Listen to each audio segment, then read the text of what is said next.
এক মুহূর্ত থামুন এবং ভাবুন, আপনার জীবন কি সত্যিই আপনার নিজের? আপনি কি আপনার হৃদয়ের ইচ্ছা অনুযায়ী এগোচ্ছেন, নাকি আপনি কেবল অন্য কারো আঁকা মানচিত্র অনুসরণ করছেন? জীবন আপনার, কিন্তু আপনি অন্য কারো নির্দেশ অনুসারে এগোচ্ছেন। সেই জন্যই ভেতরে একটা অস্থিরতা, একটা অসন্তোষ, যেন আপনার আত্মা খাঁচায় বন্দী এবং চিৎকার করছে, আমাকে বদলাও, আমাকে মুক্ত করো। পরিবর্তন বাহিরে থেকে আসে না, পরিবর্তন ভেতর থেকে শুরু হয়। আপনি যদি সত্যি আপনার জীবন পরিবর্তন করতে চান, তাহলে প্রথমে নিজেকে বদলান, কারণ জীবন আপনার প্রতিফলন। পৃথিবী আপনার কাছে আপনার মতোই দেখায়। আপনি যা ভাবছেন তা আপনি অনুভব করেন। যদি আপনার ভেতরে অন্ধকার থাকে, তাহলে আলো ম্লান মনে হবে, আর যদি ভেতরে আলো থাকে, তাহলে সবচেয়ে অন্ধকার রাতও সুন্দর মনে হবে। মানুষ প্রায়শই অভিযোগ করে যে জীবন কঠিন, মানুষ খারাপ, পরিস্থিতি ভালো নয়। কিন্তু কেউ বলে না যে সম্ভবত আমার নিজেকে দেখার দৃষ্টিভঙ্গি পরিবর্তন করা উচিত। এটি পরিবর্তনের প্রথম দরজা, যখন আপনি নিজের দিকে তাকাতে শুরু করেন, অন্যদের নয়। প্রতিদিন সকালে ঘুম থেকে ওঠার পর তুমি আশা করো যে আজ কিছু ভালো ঘটবে, কিন্তু সেই একই পুরনো দিন, সেই একই পুরনো চিন্তাভাবনা, সেই একই অভ্যেস, সেই একই প্রতিক্রিয়া তোমার চারপাশে ঘুরপাক খাচ্ছে। তুমি নতুন ফলাফল চাও, কিন্তু তুমি প্রতিদিন সেই একই পুরনো চিন্তাভাবনা বারবার করতে থাকো। ভেতরের পরিবর্তন ছাড়া বাইরে কিছুই বদলায় না। বাহ্যিক জীবন তোমার ভেতরের সত্তার ছায়া। যদি তোমার ভেতরের চিন্তাভাবনা বিষাক্ত হয়, তাহলে বাইরে জগতও তিক্ত মনে হবে। ভেতরে যদি ভালোবাসা থাকে, তাহলে প্রতিটি বাহ্যিক মুখ একটি আয়না হয়ে উঠবে, যেখানে তুমি কেবল ভালোবাসা দেখতে পাবে। পরিবর্তন জাদু নয়, কোনো কৌশল নয়, এটি একটি ধীর জমজমাট অনুশীলন। এটি তোমার ভেতরের প্রতিটি স্তরের দিকে তাকানো, প্রতিটি মুখোশ খুলে ফেলা। তুমি এখন পর্যন্ত কে ছিলে এবং তুমি কে হতে চাও তা বোঝা। পরিবর্তন শুরু হয় যখন তুমি তোমার কষ্টের জন্য অন্যদের দোষারোপ করা বন্ধ করো, যখন তুমি বুঝতে পারো যে কেউ তোমাকে কষ্ট দেয়নি, বরং তোমার প্রতিক্রিয়া, তোমার অহংকার, তোমার ভয়, তোমার নিজস্ব চিন্তাভাবনা। হ্যাঁ, আমি যাই তা আমার নিজের তৈরি, তা মেনে নেওয়া, এটিই সত্যিকারের জাগরণ। এই বোধগম্যতা যখন ডুবে যায়, তখন তোমার ভেতরে একটি নীরব বিপ্লব শুরু হয়। এমন একটি পরিবর্তন যা কোনো শব্দ করে না, বরং ধীরে ধীরে তোমার সমগ্র সত্তাকে রূপান্তরিত করে। তোমার চলাফেরা, তোমার কথাবার্তা, তোমার দৃষ্টিভঙ্গি, সবকিছুই এক নতুন শক্তিতে ভরে ওঠে। তোমার ভেতরে ভালোবাসার উৎস খুলতে শুরু করে, আর এই ভালোবাসা, এই আলো বাইরের জগৎকেও নতুন করে তোলে। পরিবর্তনের পথ সহজ নয়, কারণ মন সবসময় পুরনো ভয়ে ভিড়ে যেতে চায়। মন বলবে, আমি যেমন আছি তেমনই আছি, কিন্তু আত্মা বলবে, না, আমি আরও গভীরে যেতে চাই। মন বলবে, আমি ভয় পাচ্ছি, কিন্তু আত্মা বলবে, ভয়ের বাইরে স্বাধীনতা। তোমাকে বেছে নিতে হবে, মনের সুবিধে নাকি আত্মার পলায়ন। যে ব্যক্তি পরিবর্তনের সাহস করে, কেবল সেই ব্যক্তি সত্যিকার অর্থে বাঁচতে শুরু করে। বাকি সবাই নদীর স্রোতে ভাসমান পাতার মতো চলে যায়, কিন্তু যে নিজেকে রূপান্তরিত করে, সে নদী হয়ে ওঠে, নিজের দিক নির্ধারণ করে। এটাই এই জীবনের সবচেয়ে বড় রহস্য। বাহ্যিকভাবে কিছু পরিবর্তন করার চেষ্টা করো না। তোমার সম্পর্ক, তোমার কাজ, তোমার পৃথিবী, সবকিছুই একই থাকবে যতক্ষণ না তুমি নিজেকে পরিবর্তন করো। কিন্তু যত তাড়াতাড়ি তুমি ভেতর থেকে রূপান্তরিত হও, তোমার চারপাশের পৃথিবী স্বয়ংক্রিয়ভাবে পরিবর্তিত হতে শুরু করে। কারণ শক্তি পরিবর্তিত হয়, বাস্তবতা বদলে যায়, আর সেখান থেকেই জীবনের জাদু শুরু হয়। তাই যদি তুমি জীবনে বিপ্লব চাও, যদি তুমি সত্যিই নতুন জীবন চাও, তাহলে কাউকে বদলাতে চেষ্টা করো না। নিজের ভেতরে যাও এবং নিজেকে এতটাই রূপান্তরিত করো যে জীবন তোমার মধ্যে নতুন অর্থ খুঁজে পায়। পরিবর্তনের পথ সবসময় ভেতর থেকেই শুরু হয়, কিন্তু মন সবসময় আমাদের বাইরের দিকে পাঠিয়েছে। কখনো পৃথিবীকে বদলাতে চেষ্টা করেছে, কখনো সম্পর্ক উন্নত করতে চেষ্টা করেছে, কখনো পরিস্থিতিকে আমাদের পছন্দের অনুযায়ী রূপ দিতে চেষ্টা করেছে। কিন্তু যে বাইরে ছুটে যায়, সে কখনো নিজের কাছে পৌঁছায় না। আর যে নিজের কাছে পৌঁছায়, তার আর বাইরে কিছু পরিবর্তন করার প্রয়োজন নেই। প্রতিটি অভিজ্ঞতা, প্রতিটি আনন্দ তোমার ভেতর থেকেই উৎপন্ন হয়। যদি ভেতরে শান্তি থাকে, এমনকি ঝড়ও শান্তি বয়ে আনে, আর যদি ভেতরে অশান্তি থাকে এমনকি ফুলও কাঁটা হয়ে ওঠে। অতএব আসল কাজ পৃথিবীকে উন্নত করা নয়, বরং নিজেকে উন্নত করা। ভেতরের ময়লা, ভেতরের ভয়, ভেতরের অস্থিরতা দেখো, সেগুলো দমন করো না, সেগুলো থেকে পালিও না, শুধু সেগুলোর দিকে তাকাও, যেমন কেউ আয়নায় নিজের মুখের দিকে তাকায়। মনের সবচেয়ে বড় কৌশল হলো এটি তোমাকে তোমার নিজের কষ্ট থেকে পালাতে বাধ্য করে। এরা তোমাকে অন্য কিছু করতে বলে। এই শূন্যতার দিকে মনোযোগ দিও না, আর তুমি শুধু তাই করতে থাকো।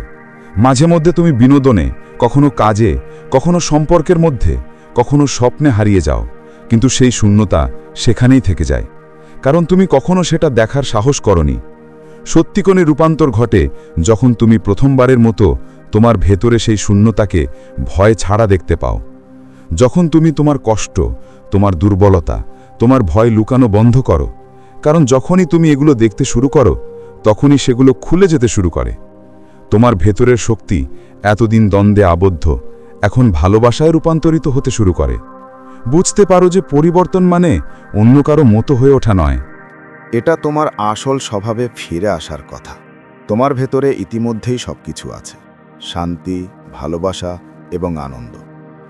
তুমি কেবল নিজের মধ্যে স্তর যোগ করেছ, অন্যদের মতামত, সমাজের প্রত্যাশা এবং তোমার নিজস্ব মিথ্যা পরিচয়।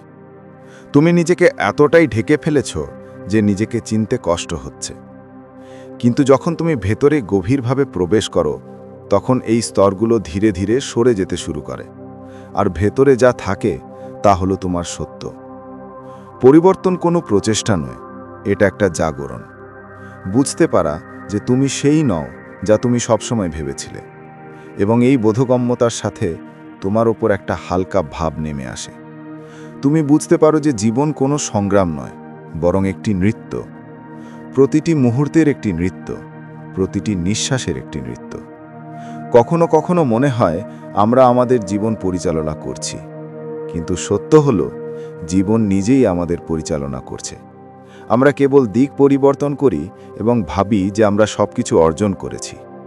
কিন্তু যখন তুমি আত্মসমর্পণ করো, যখন তুমি জীবনের প্রবাহের সাথে প্রবাহিত হও, তখনই আসল জাদু শুরু হয়।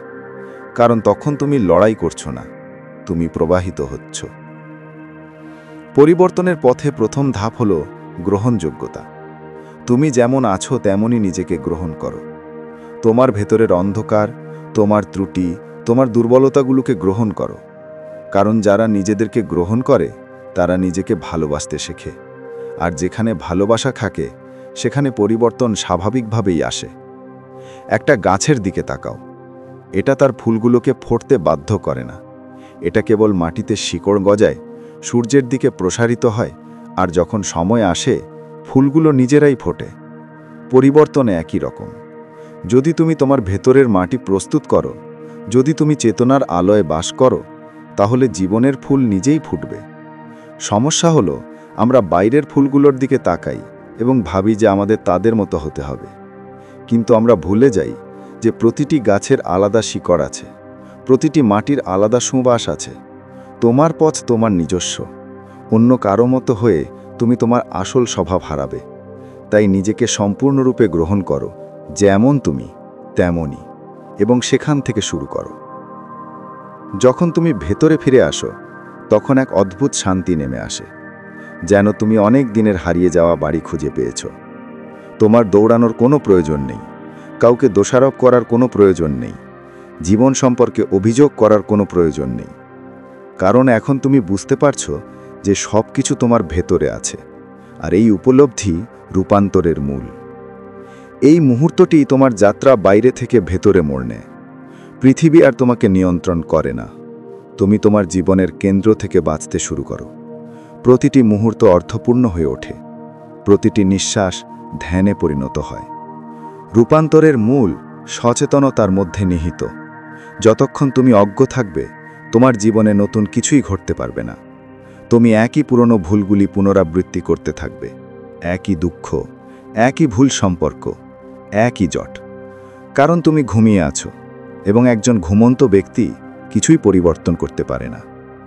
জাগরণ হলো প্রথম ধাপ, কিন্তু জাগরণ কোনো বাহ্যিক ক্রিয়া নয়, এটি চিন্তা করার প্রক্রিয়া নয়, এটি একটি অনুভূতি, গভীরতায় নেমে আসার প্রক্রিয়া।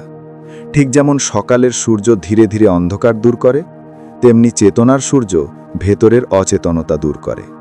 আর যখন তুমি সত্যিই জাগবে, তখন গতকাল পর্যন্ত ভারী মনে হওয়া একই জীবন হঠাৎ হালকা বোধ করবে।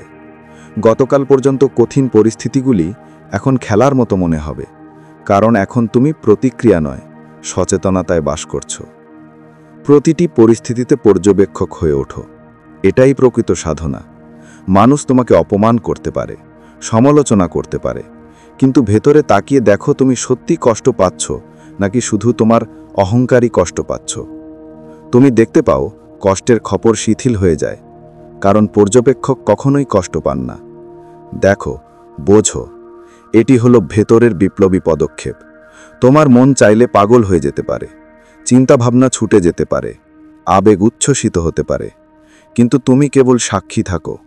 ঠিক যেমন একটি শান্ত হ্রদ যা ফোঁটার উপরে পড়তে দেখে, কিন্তু নিজেকে অক্ষত থাকতে দেয়। মনে রেখো, সচেতনতা মানে তোমার ভেতরের সব কিছু পর্যবেক্ষণ করা, বিচার ছাড়াই, নিন্দা ছাড়াই কেবল পর্যবেক্ষণ করা। কারণ যে মুহূর্তে তুমি সম্পূর্ণ স্পষ্টতার সাথে কিছু দেখতে পাও, সেই মুহূর্তটি একটি রূপান্তর শুরু করে। সচেতনতা ছাড়া তুমি যা করো তা অভ্যেসে পরিণত হয়, আর সচেতনতার সাথে তুমি যা করো তা ধ্যানে পরিণত হয়। প্রতিটি ছোট কাজ ধ্যানের দ্বার হয়ে উঠতে পারে। যখন তুমি খাও, সম্পূর্ণ উপস্থিতির সাথে খাও। যখন তুমি হাঁটো, প্রতিটি পদক্ষেপ অনুভব করো। যখন তুমি শ্বাস নাও, তোমার শ্বাসের প্রবাহ অনুভব করো। ধীরে ধীরে এই সচেতনতা তোমার ভেতরে ছড়িয়ে পড়তে শুরু করবে। প্রতিটি চিন্তা, প্রতিটি আবেগের উপর আলোকপাত করতে শুরু করবে। যখন তুমি সর্বত্র প্রতিটি অনুভূতির সাক্ষী হবে, তখনই তোমার রূপান্তর শুরু হবে। তোমার ভেতরে তাকিয়ে দেখো, একটা নীরব কেন্দ্র বিদ্যমান, যেটা সর্বদা শান্ত। এটা তোমার প্রকৃত সত্তা, এটা তোমার আসল স্বভাব। এই কেন্দ্রে দাঁড়িয়ে যখন তুমি জীবন দেখবে, তখন তুমি বুঝতে পারবে যে সবকিছুই ভেতরে চলে। বাইরের বিশ্ব তোমার ভেতরের প্রতিচ্ছবি। যখন তুমি ভেতর বদলাও, তখনই বাইরে বদলায়। তাই চেষ্টা করার চেয়ে বেশি গুরুত্বপূর্ণ হলো জাগরণ। যখন তুমি পূর্ণরূপে জেগে উঠবে, তখন তুমি তোমার প্রকৃত শক্তি সম্পর্কে সচেতন হবে, এবং সেই শক্তিকে ব্যবহার করে তুমি তোমার জীবন রূপান্তর করতে পারো।